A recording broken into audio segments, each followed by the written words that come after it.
Les municipales, c'est dans 2 mois pile. Sur le terrain, devenir maire, eh bien, ça fait de moins en moins rêver.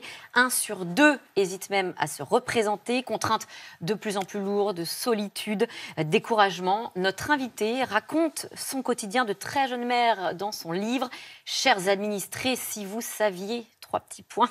Bonsoir Pierre-Emmanuel Bény. On découvre dans votre ouvrage votre village, Sacy-sur-Marne, 1800 habitants, c'est en Seine-et-Marne.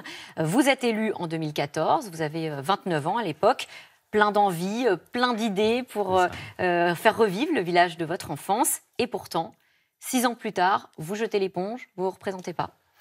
Exactement, je ne me représente pas. En 2014, c'était un choix de cœur, parce que le village de mon enfance que j'aimais et autres, et peut-être qu'en 2020, c'est un choix de raison, où je souhaite retrouver une vie un peu plus calme avec ma famille, avec mes enfants. Et c'est un choix un peu plus personnel que je fais, en tout cas, à l'horizon de 2020. Qu'est-ce que vous vous dites? Quand est-ce que vous vous dites « ça y est, c'est décidé, je n'en peux plus, j'arrête » ? C'était en 2018. Ma commune connaissait des crues extraordinaires, comme beaucoup de communes d'ailleurs d'Île-de-France. Et en passant donc, avec les secours pour coordonner les secours dans une rue, j'ai entendu une des administrées qui ne s'adressait pas directement à moi, mais qui parlait suffisamment fort pour que je puisse l'entendre, et qui me dit au moment où je passe, regardez-moi cet imbécile, et au lieu de se pavaner dans la rue, il ferait mieux nous aider à éponger. Alors que j'étais sur le pied de guerre avec mes équipes depuis 5 heures du matin. Et là, je me suis dit, bon, stop, c'est la goutte qui fait déborder le vase.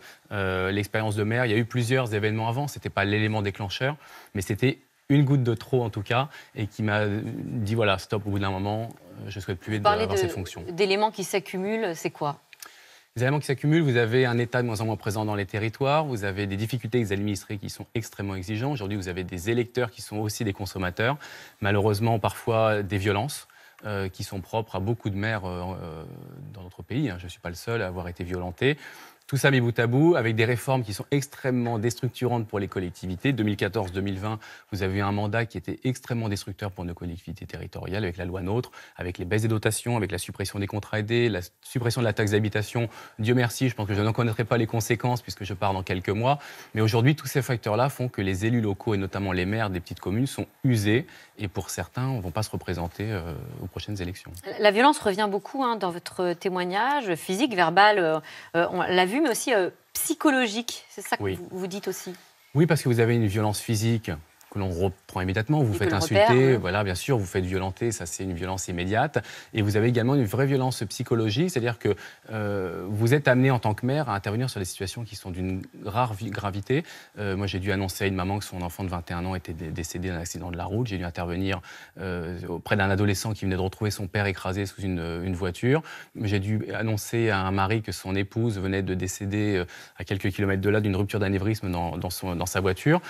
Ça fait pas partie, c'est pas 100% de notre fonction de maire, mais c'est une partie intégrante qui, en tout cas pour moi, a pesé énormément. Et pour beaucoup de maires avec qui je parle de ces difficultés-là, pour eux, c'est vraiment des épreuves à surmonter. Est-ce que vous avez l'impression d'avoir été abandonné à votre sort ? Je pose la question parce que vous dites personne ne nous explique comment ça fonctionne. Non. Être maire, c'est recevoir un parachute sans son mode d'emploi. Exactement. Vous savez, vous arrivez maire du jour au lendemain. À l'espace d'une élection, vous êtes maire de votre commune. Vous êtes appelé immédiatement sur des situations qui peuvent être d'une gravité sans nom. Vous pouvez être amené à avoir des questions sur de l'administratif, sur du pénal, sur des questions parfois financières ou autres. En France, il n'existe pas de formation pour les élus locaux, sauf des formations privées, mais à la charge des collectivités. Donc vous imaginez, avec le peu de budget qui reste dans certaines collectivités, vous n'allez pas engager des frais pour vous former. Contrairement à l'Allemagne qui, elle, en fait, dispose d'écoles, donc on dispense des cours et des formations pour les maires. En France, on n'a pas ce système-là. Mais effectivement, comme je dis, vous avez un parachute sans le mode d'emploi, c'est un peu ça. C'est-à-dire qu'il n'existe pas, vous savez, le manuel, le maire pour les nuls aujourd'hui en France, et vous retrouvez projeté finalement dans une fonction qui demande d'être un véritable couteau suisse avec des missions qui sont extrêmement hétéroclites. Est-ce qu'on est maire de la même manière si on est maire dans une zone rurale ou dans une grande ville ? Parce qu'on peut avoir l'impression que c'est quasiment des fonctions différentes.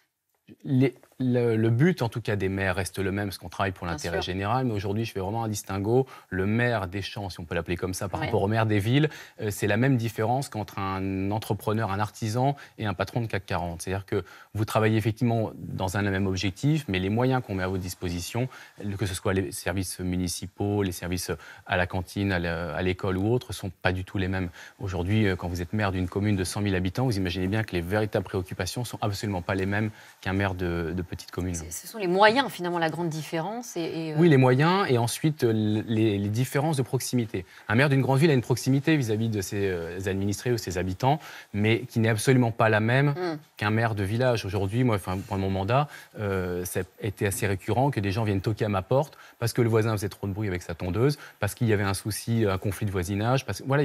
Donc, quand on est maire d'une petite commune, les gens font pas du tout, il n'y a pas du tout de barrière ni de frontière pour venir vous déranger. Ouais, et vous parlez des administrés, c'est vrai que c'est aussi une vraie question entre d'ailleurs le maire des villes, comme vous dites, ou le maire des champs. Vous avez noté de plus en plus de citadins, des Parisiens, je crois notamment, qui viennent s'installer chez vous. Et alors là aussi, c'est pas toujours facile à gérer. Non, c'est pas facile. En fait, Sacy-sur-Marne, 70 km de Paris, donc vraiment dans les franges de l'Île-de-France. Et vous avez ce qu'on appelle les néo-ruraux, donc en fait des personnes qui viennent à la campagne pour avoir tous les avantages de la campagne, et ils veulent tous les avantages de la ville. Au même endroit. Au même endroit. Je dis souvent en rigolant, bientôt on va construire une station de métro, place de la mairie, à Sacy-sur-Marne. Mais c'est un peu anecdotique, mais c'est quand même une réalité. C'est-à-dire qu'aujourd'hui, vous avez une demande qui est extrêmement forte de la part de ces nouvelles populations, mais qui est une équation qui est extrêmement difficile à tenir, parce que vous ne pouvez pas, dans une commune comme la mienne, avec les budgets qui sont de plus en plus contraints, apporter des services dignes d'une grande ville. Alors, on vous suit du matin au soir dans votre livre. On voit que vous êtes par Mons et par Vaux. Et vous dites que les gens surestiment la fonction. Bien sûr. Ça se traduit comment ? Ça se traduit par des demandes parfois complètement saugrenues. Moi, je leur dis, mais vous savez, je ne suis pas le président de la République, je laisse la fonction, et on n'est pas non plus des barons locaux. C'est-à-dire que pour plein de gens, ils imaginent encore le maire comme un peu le maire à la Péponne, c'est-à-dire qu'on est responsable de tout, on a encore la mainmise sur tout. Mais non, parce qu'aujourd'hui, avec la loi NOTRe ou autre, on retire de plus en plus de prérogatives aux maires. Vous vous retrouvez aujourd'hui confronté avec, finalement, maire, c'est beaucoup plus de responsabilités et encore moins de pouvoir. Pourtant, il y a une loi qui vient d'être adoptée pour revaloriser votre rôle, notamment avec des indemnités meilleures, plus de responsabilités. Est-ce que ça va dans le bon sens ? Alors, la loi, donc, c'est la loi engagement proximité. Oui.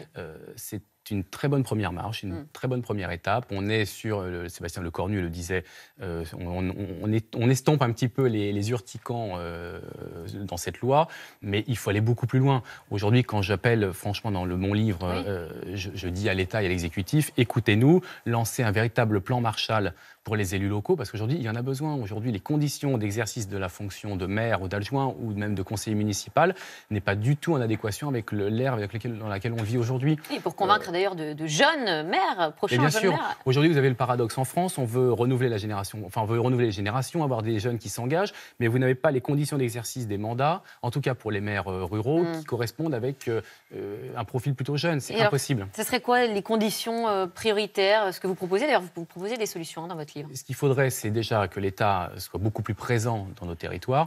Vous savez, aujourd'hui, je suis dans un territoire Seine-et-Marne, on n'est pas au fin fond du Larzac, c'est pas prétentieux ce que je dis, ni méchant, mais on n'est pas au fin fond de la France. Aujourd'hui, vous avez des trésoreries qui s'en vont, qui quittent notre territoire, et on doit avoir des administrés pour payer les impôts, pour payer l'école, les régies scolaires, qui doivent maintenant aller dans les bureaux de bar tabac pour faire ces actes-là. Donc, l'État, il faut qu'il arrête de quitter les territoires, qu'on arrête de vider les sous-préfectures et les préfectures de leurs effectifs, parce qu'on le ressent sur le territoire. Bon, vous avez dit quand même, maire est le plus beau mandat de notre République. Oui. Bon, vous le pensez toujours ? Je le pense toujours. Rassurez-nous. Bien sûr, je le pense toujours, et ça restera une super expérience. Alors justement...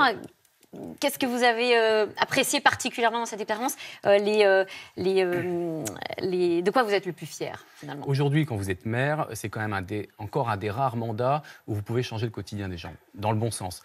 Moi, j'ai rénové complètement mon centre-ville de Sacy. On a redonné de la vie, on a refait des festivités, des choses comme ça. Donc ça reste...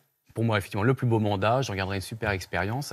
Mais voilà, on fait du concret pour les gens, en fait. On est directement dans les projets, dans l'immédiateté. C'est pour ça que je pense que les maires sont très appréciés encore en France. Eh bien, merci. Merci beaucoup, Pierre-Emmanuel Bény, pour votre témoignage. Merci. Je rappelle le titre de votre ouvrage, Chers administrés, si vous saviez, c'est aux éditions Buchet-Chastel. Tout de suite, c'est dans l'air avec Caroline Roux, qui revient sur les violences policières. Emmanuel Macron demande des propositions claires pour améliorer la déontologie au sein de la police et de la gendarmerie. C'est dans l'air est intitulé ce soir « Violence policière, la fin d'un tabou ». Bonne émission à vous.